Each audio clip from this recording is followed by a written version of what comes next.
අන්දරේගේ කතා. ආස්මී කෑ සුද්දෝ. අන්දරේගේ ගමේ සිටිය බොහෝම අහිංසක විදියට ජීවිතය ගෙවන උදවිය. ගොවිතැන් කටයුතු කරගන්නා අය වගේම පුංචි පහේ වෙළඳාමක් කරගෙන කීයක් හරි හොයාගන්න සමහරුත් ඒ අතර හිටියා. ගමේ උදවිය ගමන් බිමන් ගියේ ගඟ හරහා. උදෙන්ම තොටුපළට එන මිනිස්සු පාරුවෙන් එගොඩ යනවා. වෙළඳාමට යන උදවිය. නෑගම් යන උදවිය. ලෙඩ දුක්වලට දුර බැහැරින් බේත් හේත් හොයාගන්න යන උදවිය. සෑහෙන පිරිසක් උදේට එතනට රැස් වෙනවා. පාරුකාරයාට කොහොම වුණත් දවසම වැඩ. මිනිස්සු එගොඩ මෙගොඩ කිරීම උන්දගේ රාජකාරියනේ. තොටුපොළ ළඟ නිතර ගැවසෙන සුද්දෝ දෙන්නෙක්ද උන්නා. උන්දලා සිංහල අයගේ කෑම බීම වලට හරිම කැමතියි.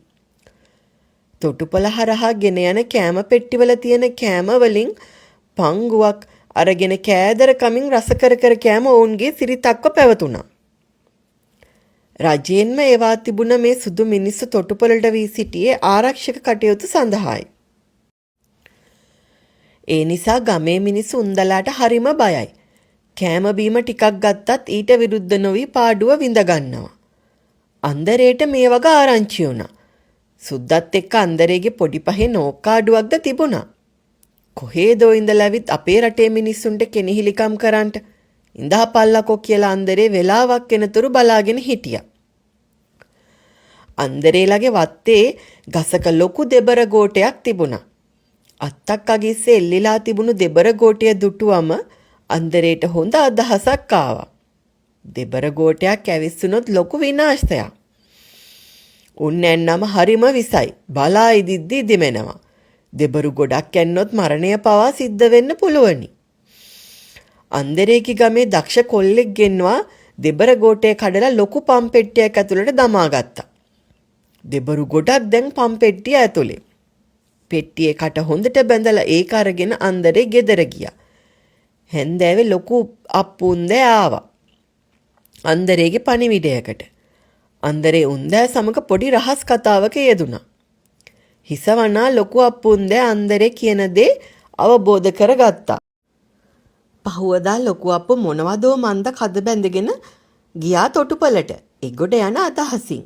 තොටුපළේ සෙනග නැති වෙලාව බලාවේ උන්දගේ පහසුවට වෙන්නේ නැති. ලොකු අප්පුන්ද ඈත තියාම දුටුවා කෑදර සුද්දෝ දෙන්නව. කද දුටුවම උන් දෙන්න ලංුනේ වාසියක් තමා කියලා. මොනවද ලොක්කා? සුද්දා සිංහල කිව්වේ ඇද ඇද. කද බිම තියාපු ලොකු අප්පු බයෙන් පස්සට වුණා. මේ ආස්මි එහා ගොඩේ පොළට අරන් යනවා. බය ආදු ලෙස ලොකු අප්පු කීවා. සුද්දෝ දෙන්න තොලකට ලෙව කෑවා. කද පරීක්ෂා කරන්න දෙන්නම කද ළඟට හරිබරි ගහිලා වාඩි වුණා. ලොකු අප්පුන් දැ දුවන්න ගත්ත පස්ස නොබලා. සුද්දෝ හිතුවේ Tamanට බයේ ලොකු අප්පු දුවනවා කියලා. මෝඩයා එක සුද්දෙක් කදේ තිබුණු පම්පෙට්ටිය ලිහුවා. එච්චර තමා. my god කියා සුද්දෝ 17 දිව්වා. මගේ අම්මෝ දෙබරු විමානයක් උන් පස්සේ පන්නනවා. පිස්සු බල්ලෝ වගේ. 4 අතේ දුවලා අන්තිමට ගඟට පැන්නා. දිය යටට ගිහින් සැඟවුනාමයි දෙන්නගේ දෙපයට නිවාඩුවක් ආවේ. දෙබරු විසිරිලා ගියා. සුද්දන් පන බේරගත්තට මොකද ඉදිමිලා මුහුණු ඉදිමිලා මීවද වගේ එල්ලා හැලුණා.